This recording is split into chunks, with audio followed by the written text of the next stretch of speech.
Realbus está de volta à estrada. Uma volta responsável e controlada, seguindo todo o protocolo de higiene recomendado pelas autoridades de saúde. Uso obrigatório de máscaras, álcool em gel para todos, higienização completa dos ônibus e renovação do ar a cada minuto durante o trajeto. Se o seu destino for João Pessoa, Campina Grande, São João do Cariri, Serra Branca, Sumé, Monteiro, São José dos Cordeiros ou São Sebastião do Umbuzeiro, conte com a gente. Mesmo em tempos desafiadores, o compromisso da Realbus é com a sua satisfação. Bom dia, mas bom dia mesmo. Que bom estarmos iniciando mais um programa nessa manhã de segunda-feira, hoje 28 de junho, começo de dia, início de semana, na reta final do mês de junho. Hoje comemora-se o dia da renovação espiritual. E como nós precisamos de um renovo. Abacuque nos diz: renova os nossos dias como dantes, aviva, Senhor, a tua obra no meio desta geração. Como a igreja está necessitada de um avivamento, de uma renovação espiritual.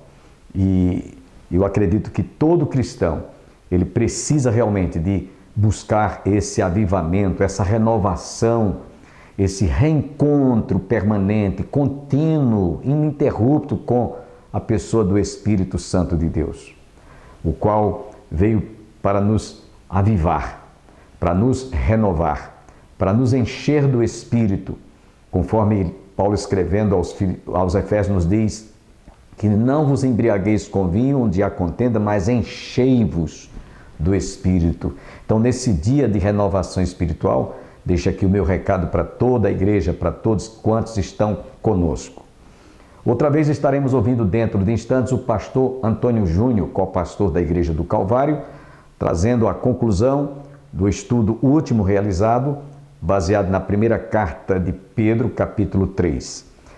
Mas antes de você ouvi-lo, queremos deixá-los com o cantor Vitorino Silva, louvando a Deus.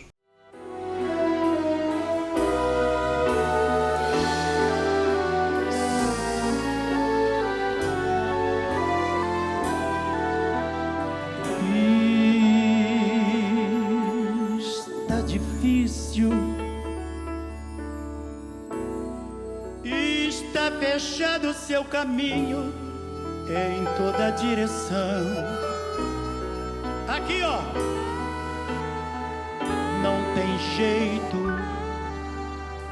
Sempre alguém está dizendo: agora pra você não há solução. Mas meu Deus muda num instante a sua vida, se assim você crê. Quantos creem? Quantos creem? Quantos creem? Faz você mudar, derrubar muralhas. Deus é Deus, igual a Deus não há. Muda a sua, muda a minha, muda a nossa. Com esse Deus tremendo, não há quem possa. Se hoje Deus tomar lugar em sua vida, verá que existe solução. Deus é Deus e vai mudar tua situação.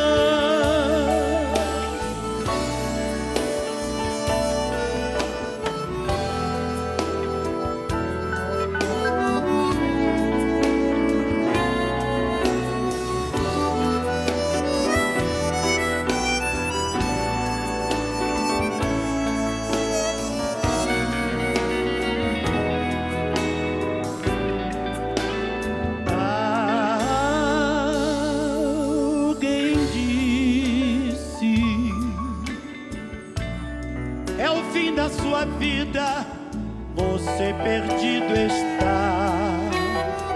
Não, não, não aceites. Diga agora: estou liberto. Deus vai me ajudar. Esse medo, esse medo, esse medo, esse medo, esse medo, esse medo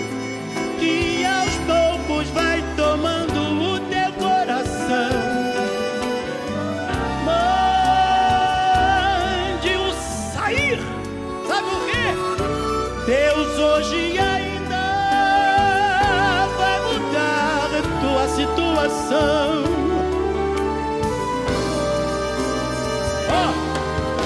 Muda a sua, muda a minha, muda a nossa. Com esse Deus tremendo, tremendo, não há quem possa. Se hoje Deus tomar lugar em sua vida, verá que existe solução.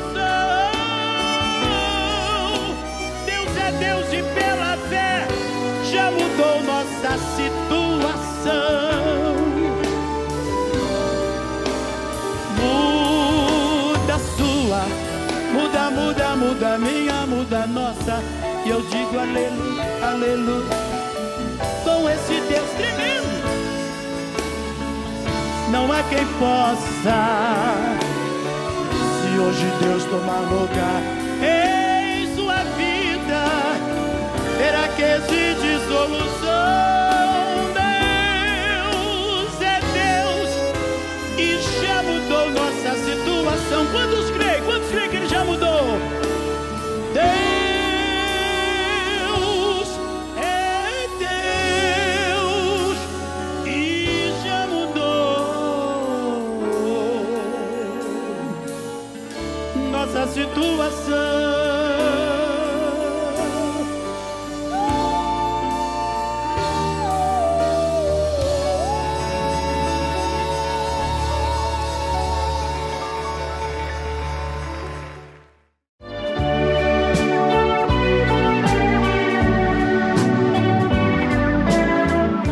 Irmãos, você vai abrir na primeira carta de Pedro. Nós vamos continuar a entender algumas coisas pertinentes que Pedro nos ensina aqui sobre a família cristã.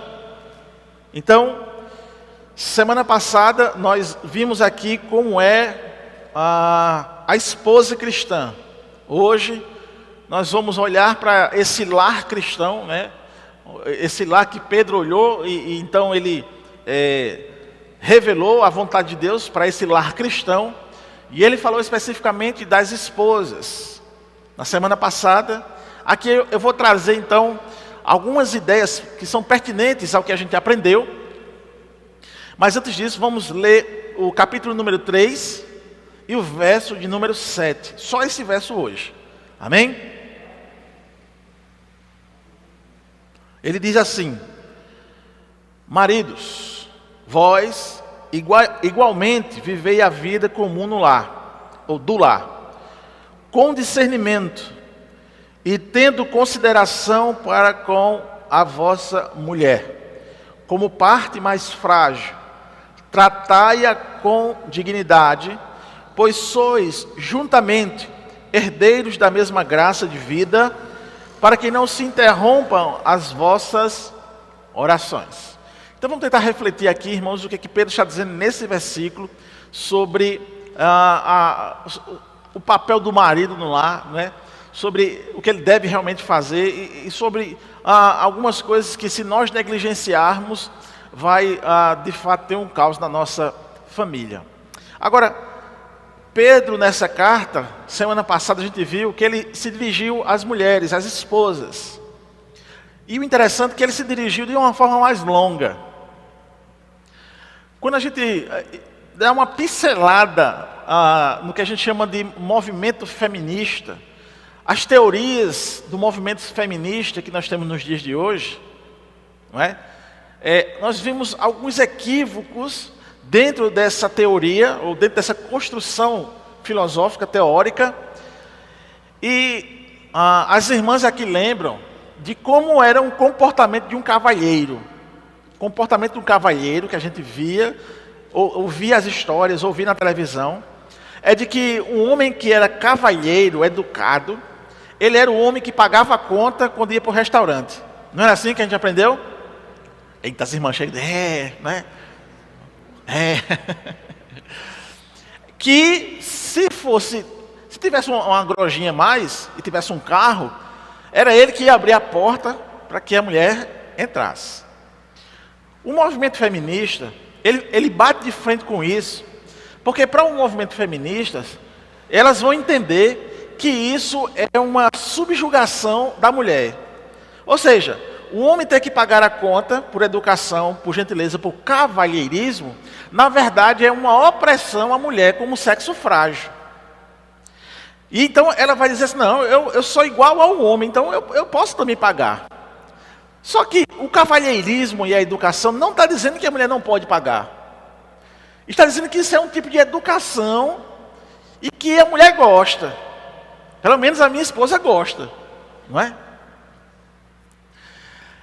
Aí você vê que esse movimento ele dá um curto-circuito na mente da gente. Mas peraí, mas eu estou errado em querer abrir a porta? Eu estou errado em querer pagar a conta e fazer uma gentileza? Entende? E fica esses conflitos. Agora, eu não me importo se minha esposa pagar minhas contas. Se ela quiser trabalhar e pagar minhas contas, tudo bem. Mas só que é interessante que o casal, na vivência, na sinergia, né, do dia a dia, um ajudando o outro, a gente vai percebendo quais são as lacunas de um e de outro, e a gente vai preenchendo. E é por isso que a gente vive aí, casado. Ou seja, são duas pessoas com a mente diferente, com perspectivas diferentes, com um físico diferente, mas que se encaixam, se completam, justamente dando a entender aquela máxima quando Deus disse, deixa o homem a sua casa, né, o pai e a mãe, se une com sua mulher e uma só carne. Então, é bem lógico isso. Sejam, o homem e a mulher se juntar uma só carne, é uma questão que se completa. É como o dito popular, a panela tem sua tampa e a tampa tem a sua panela. Só que os movimentos que existem aí, teóricos, filosóficos, como disse a vocês, feministas, dá um parafuso nisso. E às vezes dá um parafuso da própria mulher. Porque a mulher, então, ela se vai dizer agora que é empoderada, não é? É a moda, né? A mulher empoderada. E às vezes o cara vai ficar até com medo, assim, e agora? O que é que eu faço aqui? Né? Eu vou desrespeitar se eu for pagar uma coisa, se eu for abrir uma porta, se eu for fazer uma gentileza. Se eu for, por exemplo, tá em casa, aí aparece uma barata. Quem vai matar a barata? É o homem, né? A gente já falou isso aqui. É você que vai matar a barata, não é a mulher. Mas vai que a mulher seja empoderada e diz, não, eu mato. Aí está esse parafuso, essa confusão. Então eu prefiro, lógico, entender e colocar em prática aquilo que Deus, como Criador do homem, do gênero humano, nos diz, pela sua palavra, qual é o nosso papel. E foi isso que a gente viu semana passada, o papel da mulher no lar. E hoje nós vamos entender então essa questão do papel do homem no lar. Dentro da ideia do papel da mulher no lar, e Pedro conscientizava isso, nós entendemos que esse ensino é tão importante, porque o ensino do papel de cada um no lar, e o ensino que a gente aprendeu, qual é o papel da mulher, da esposa, no seu lar, isso vai desenvolver, irmãos, um lar harmonioso. Amém? Quando ela entende o papel dela, isso vai desenvolver o conhecimento, veja bem, de Deus, do caráter. Porque se assim não for, esse lar, ele vai estar fadado ao fracasso, ao caos e o esfacelamento da família. Então eu pego sim uma ponte diante do que está aí, esse movimento, esse secularismo, essas teorias humanas, filosóficas, que queiram adentrar aquilo que é a máxima de construção de conhecimento, que é a própria palavra de Deus, é o máximo. Eu tenho a ciência, não é? Eu tenho vários recursos de conhecimento, mas nenhum deles vai sobrepujar a palavra. A palavra para nós, os crentes, ela é a autoridade na minha vida, ela é a última e a primeira. Mesmo que algo científico venha dizer que não, mas a palavra ela é a última, porque até mesmo no científico, quantas vezes, irmãos, deixa eu dizer isso a vocês, quantas vezes algo científico dizia, é isso aqui, hoje já é provado que não era aquilo que dizia antes. Então nem a ciência tem essa exatidão. Então eu quero que você pense comigo nesta noite, justamente esse entendimento, essa consciência. Deus nos criou e Ele é essa inteligência máxima, absoluta, inesgotável. Então quem sou eu, um homem limitado, que é comparado à erva do campo, que nasce, cresce, né? Tem a flor, mas seca, murcha e é queimada. Há um Deus que é transcendente, Criador de todas as coisas. Não tem o que eu discutir. O que é que eu faço como crente? Eu faço como crente o seguinte: eu me prostro. Senhor, é o que o Senhor disser, eu vou viver. Eu vou tentar viver. Dai-me graça. Dai-me graça para viver isso. Porque das minhas forças eu não vou conseguir. Quando você faz essa expressão, você já está reconhecendo a revelação de Deus. Amém? Você está reconhecendo que de fato, aquilo que Ele ensinou para que a gente venha fazer. Então, vamos colocar justamente esse conhecimento para nós. Então, quando a mulher desenvolve esse caráter de entender a sua submissão como papel do lar, não de inferiorização, mas de fato do seu papel, do seu caráter no lar, ela desenvolve esse conhecimento de Deus, o caráter de Deus. E aí ela salva o seu lar do caos, ela salva o seu lar do fracasso, ela salva o seu lar de ser esfacelado. Uma mulher crente, ela é exemplo de honestidade. Uma mulher crente, ela é exemplo de confiança. Uma mulher crente, ela é exemplo de lealdade.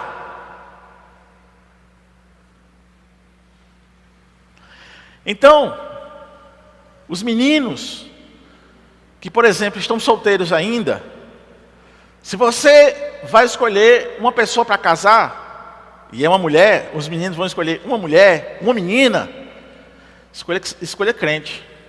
Por quê?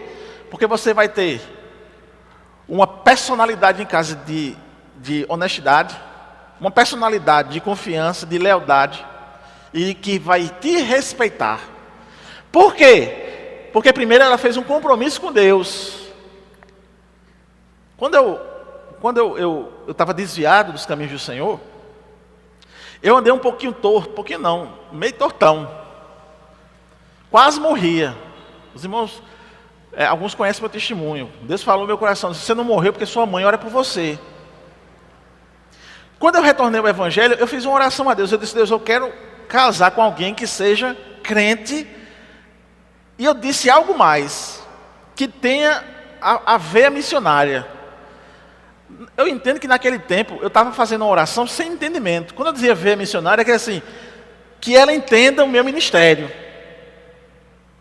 Amém, irmãos? Eu não sabia que ia ser pastor, mas eu fazia essa oração, que mudasse uma mulher crente na minha vida.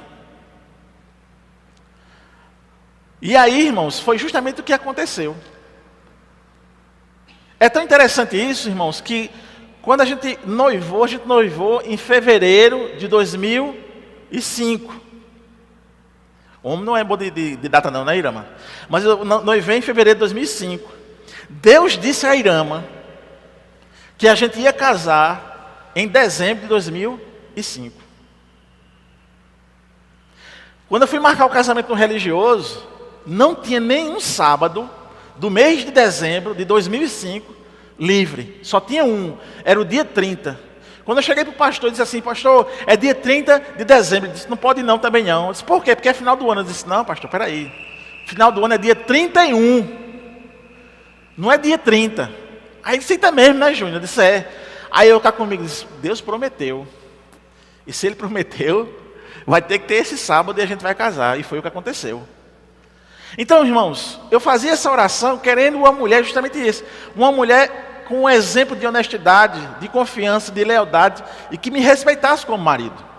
Mas, sobretudo, que ela fosse crente e que desse testemunho de Cristo.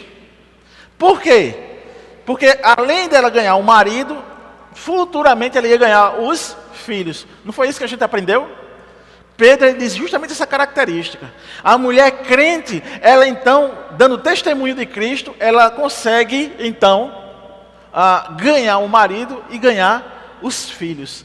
E a gente reflete justamente isso quando vemos na prática mesmo mulheres piedosas, mulheres de oração, mulheres de busca, mulheres que sofrem, que são humilhadas às vezes, mas que nunca arredam o pé da oração, nunca arredam o pé de colocar os filhos, o marido e a sua família diante de Deus. E tantos testemunhos que a gente ouve de homens que se renderam, de homens promíscuos, bebarrões, que se renderam, de filhos que deixaram as drogas e retornaram para a igreja. Isso eu quero dizer, irmãos, que continue perseverando, irmãs, na oração. Continue perseverando. E aí eu disse uma frase que semana passada, que quando eu cheguei em casa, Irma chamou logo minha atenção. Eu disse: ter uma mulher crente é ter um tesouro. Ter uma mulher crente é ter um tesouro. É encontrar a verdadeira felicidade conjugal. Isso quero dizer em contraponto a você encontrar uma mulher, mas se ela for do mundo, você não encontra essa felicidade, porque não completa. Amém, irmãos? É por isso que eu disse essa frase: encontrar uma mulher crente, ter uma mulher crente, é ter um tesouro, é encontrar uma joia. Então, o que Pedro nos ensinou é que as crentes na época, elas se caracterizavam como submissas aos seus maridos. E aqui nós percebemos essa ênfase de Pedro. A verdadeira característica de uma mulher crente é a submissão ao seu marido. É essa característica espiritual que eclode, que explode no seio da família, dentro de casa. Se essa mulher ela é crente, ela então apresenta, reflete, fala, não é? Sem mesmo de que ela é submissa ao seu marido. É um modelo então a ser seguido. É o papel da mulher na família a ser desempenhado e ensinado a outras gerações. Agora vamos entrar no nosso texto. Pedro agora ele vai fazer uma curta exortação aos maridos cristãos. Curta, mas eu quero dizer cheia de ensinamentos extremamente importantes para o desenvolvimento de um lar cristão. Se um lado a gente aprendeu como é essa mulher, e a máxima, essa mulher cristã, ela é submissa ao seu marido, agora nós vamos ver o que é que Pedro estabelece para a sequência do pensamento de um lar cristão agora aos maridos. Então, aos homens é enfatizada a seguinte coisa. Vamos lá para o texto, verso de número 7. Marido, vós, igualmente, vivei a vida comum do lar com discernimento.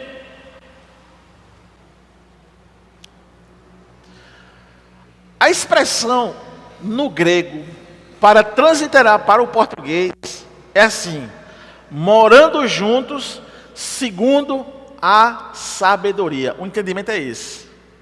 Quando ele diz, vivei a vida comum no lar, com discernimento, é como se ele estivesse dizendo assim, morando juntos segundo a sabedoria.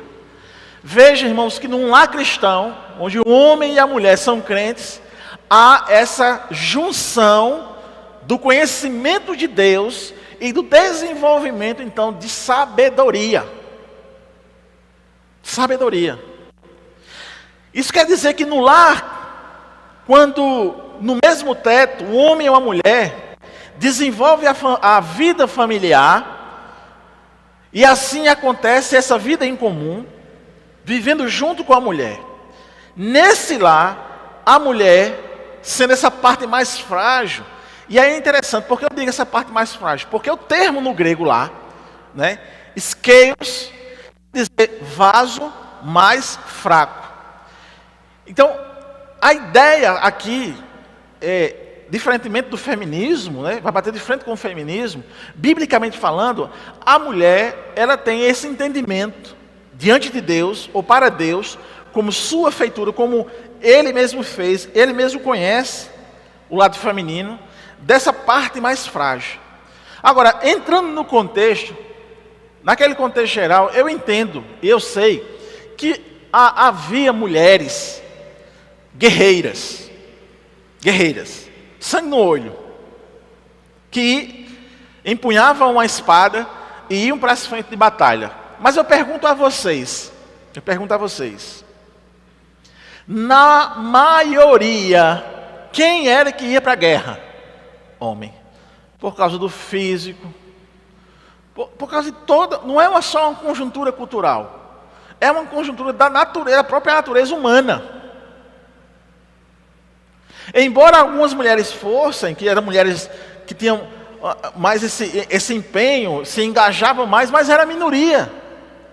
Outra coisa, irmãos, olha só, as mulheres, antigamente, elas ficavam em casa para fazer o serviço do lar, ou o serviço doméstico, porque naquele tempo, o serviço do lar e o serviço doméstico era um serviço mais leve do que o trabalho no campo no homem.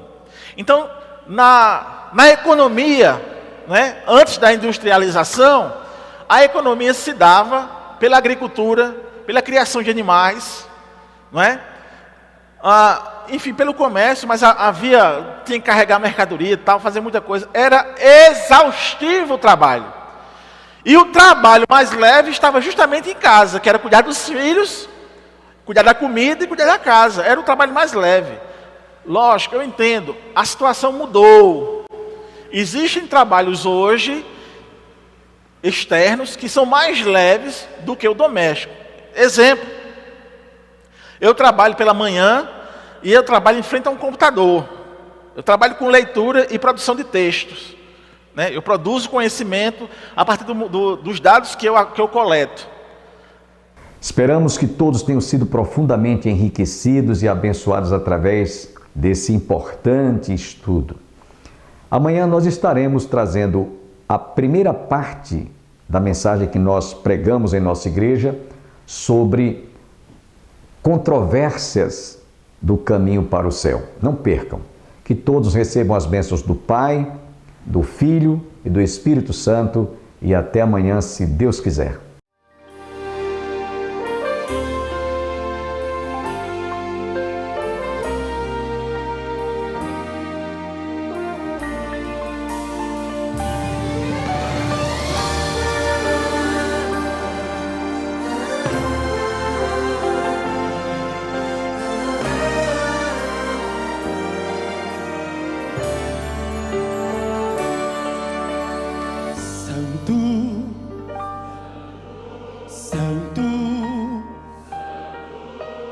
Santo é o Senhor, Santo, Santo,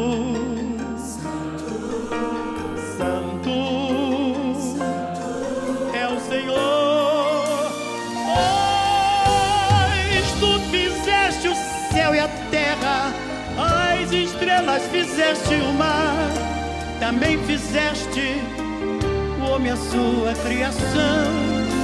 Eu sou feliz por ser teu servo, o louvador da sua seara, e dizer ao mundo vil que santo és. 1, 2, 3. Santo,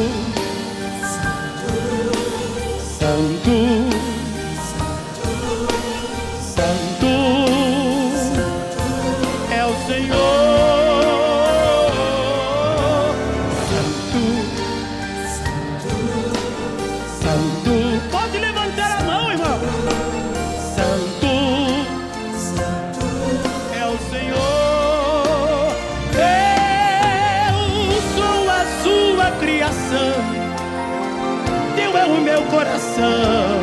receba o louvor como cheiro suave às suas narinas. Quero servir a ti enquanto viver, quero te adorar até quando morrer. Quero dizer ao mundo que sou salvo e tu és santo, santo, santo, santo. Santo é o Senhor.